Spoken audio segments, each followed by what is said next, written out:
So for those of you who are early adopters of the Porsche Taycan, you may have been sitting on the sidelines wondering, am I going to be able to get the latest software that I've been seeing on some of these newer Porsche Taycans? Well, Porsche just released that the answer is going to be yes. So today we're going to be discussing what are some of those updates that we can find on the model year 2020, 2021, and 2022 Porsche Taycans. So let's go ahead and get into it.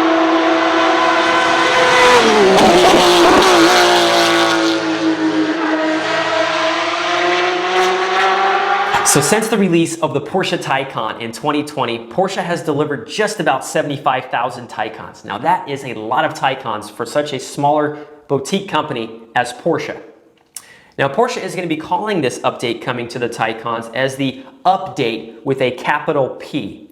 Now for those of you who saw my VIN decoder video just about 2 years ago, we know that the 10th digit in a VIN stands for the model year that that particular car is.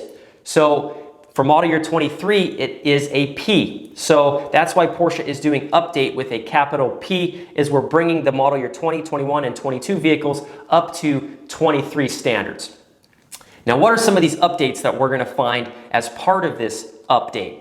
Well, I'm sure a lot of you have seen what the PCM looks like for what we call cluster 37. Has a bunch of color tiles there on the left-hand side. Increased responsiveness, a revised user interface. For those of you who have the heads-up display, which was after model year 2021, there is now map updates to the heads-up display, as well as some more updates that we'll be getting a little bit later.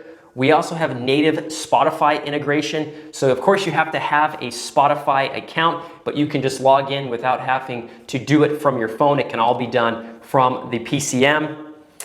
For those Android users, we're now going to be able to have wireless Android Auto coming to these 2021 and 22 Taycans. So without having to actually plug it in, it'll now all be wireless. We'll also be able to have the charging stations can now be filtered by power output. So let's say that you're looking for a charging station, you can now filter it by how much power output the charging station has. So you can find those charging stations that have higher outputs so you can charge your Taycan faster.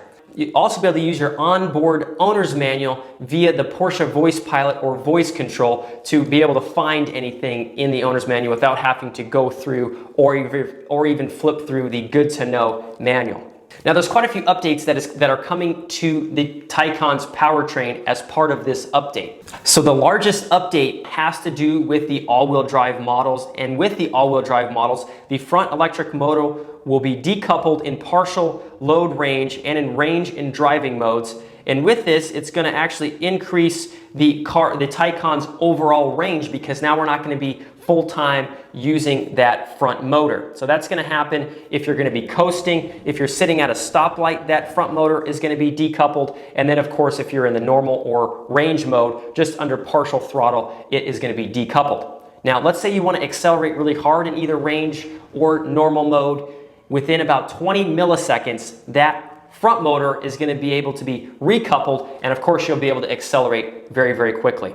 Now going hand in hand with this is now if you're looking at the instrument cluster, the all-wheel drive indicator is now going to show the amount of power that's going between the front as well as the rear wheels. So if you're just kind of cruising, you'll now just see most of the power all to those rear wheels. And again, this is to increase range so that you're not using all this unnecessary power to the front motor on all of the all-wheel drive Taycans. For some of you who've been using the recuperation mode, either in auto or on, now it's going to save to whatever mode you had saved it to as you go through the different drive modes. So for example, let's say that you're in the normal mode and you have the auto recuperation on. If you switch over to sport mode, the auto recuperation mode is still going to stay the same. In the past, if you were in normal mode, you had it in auto recuperation, you switched over to sport, it would get rid of that setting that you had for recuperation. So this is just another one of the updates that is coming to the Taycan.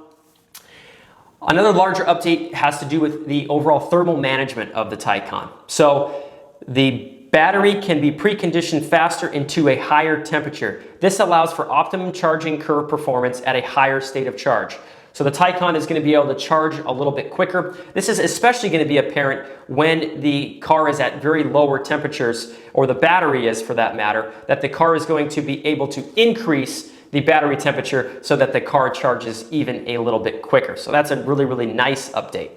Now, for those of you who are thinking, well, it seems like I've got all the updates of the model year 2023. There's one major thing that came to the Taycan in model year 2021. So for those of you who have 2020s, you're still going to be missing something that's called plug and charge, which is a really, really nice feature. You go to an Electrify America charging station, you take the plug it straight into your Taycan without having to use the My Porsche app, and the car automatically starts to charge.